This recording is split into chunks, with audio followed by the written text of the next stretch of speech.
इसी शो के कुछ अंश जिसमें कुछ ऐसे ही विचार व्यक्त किए गए थे।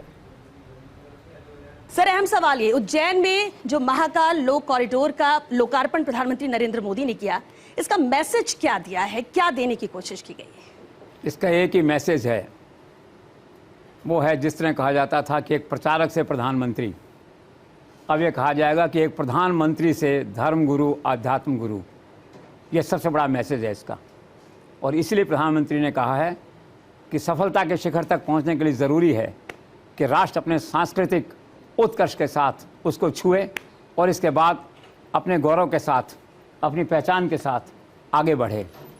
तो इन दोनों वाक्यों को जब हम जोड़ के देखते हैं और इन वाक्यों को जोड़ने से मुझे स्पष्ट होता है सामने कि आज नरेंद्र मोदी का एजेंडा को या उनका दर्शन शास्त्र बदल गया है।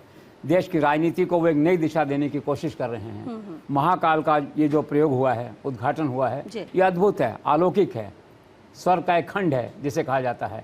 इसीलिए आज ये सवाल उठता है कि क्या सचमुच नरेंद्र मोदी भारत के प्राचीन गौरव को लौटाने की कोशिश कर रहे हैं? क्या वो भगवान शिव का कोई कर्ज उतारने की कोशिश कर रहे हैं? तो स्वाभाविक तौर पे ये प्रश्न आज देश के लोगों के मन में है।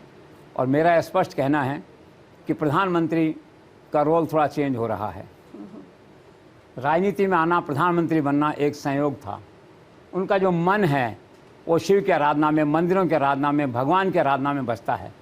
और ये बात आज ही नहीं, काशी में जो उद्घाटन हुआ था कॉरिडोर का, उससे बात निकल के सामने आई है।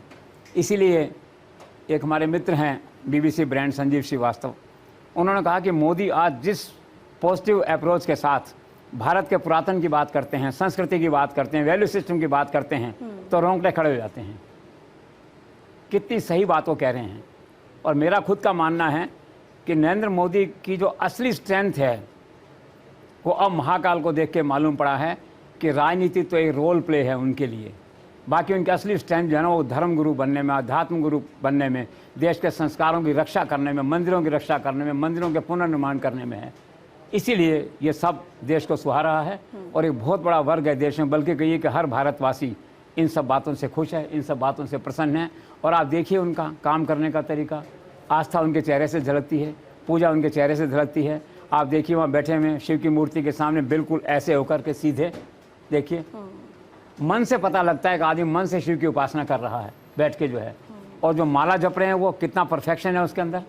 माला उसी ढंग से जप रहे हैं जैसे माला जपी जाती है, जैसे कि असली पुजारी शास्त्रीय माला जपते होंगे वैसी माला जपते हैं। तो इसका अर्थ ये नहीं है कि उन्होंने परफेक्शन करके सीखा है इस काम को। नो, ये बॉन्ड है उनकी, ये क्वालिटी उनके चरित्र के अंदर, क्योंकि उनका बेसिक जो मन है वो इन्हीं में भटकता है, इन्हीं शास्त्रों में रहता है, इन्हीं धर्म संस्कृतियों में रहता है। आप देखिए संस्कृत के श्लोक कितने धाराप्रवाह ढंग से बोल रहे हैं, कंठस्थ हो गए हैं उनको। तो राष्ट्र मुग्ध है, राष्ट्र चकित है कि क्या हो रहा है। तो मेरा ये निश्चित मानना है कि सबसे बड़ा मैसेज इस महाकाल कॉरिडोर का ये है कि नरेंद्र मोदी अपने पॉलिटिकल रोल के साथ साथ एक धर्म गुरु, एक अध्यात्म गुरु के रूप में तेज़ी से उभर के भारत के मानस पटल पर आ रहे हैं।